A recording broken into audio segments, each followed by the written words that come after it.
Matagumpay na naaresto ng mga operatiba ng Bulacan PNP ang top 5 provincial most wanted person na nahaharap sa kasong qualified rape sa isinagawang operasyon ng lalawigan.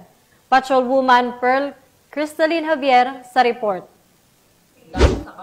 Ang isang top 5 most wanted person provincial level sa kasong qualified rape sa isinagawang operasyon sa Barangay Kabayunan, Doña Remedios, Trinidad, Bulacan. Kinilala ni Police Captain Mark Henry S.J. Gonzales, officer in charge ng Doña Remedios, Trinidad Municipal Police Station, ang naarestong suspect na si alias Making, 42 anyos na residente ng Barangay San Roque, San Rafael, Bulacan.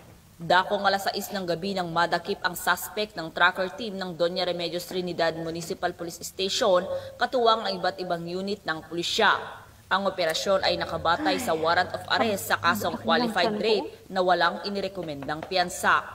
Kasalukuyang nasa kustodiya ng naturang istasyon ng akusado para sa kaukulang dokumentasyon at wastong disposisyon.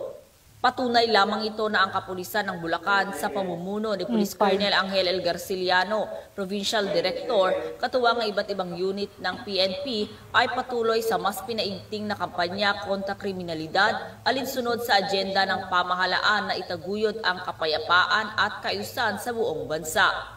Mula dito sa Bulacan Police Provincial Office, ako ang inyong PNN correspondent, Patrolwoman Pearl Cristalline Javier, alagad ng batas, tagataguyod ng Balitang Pulis.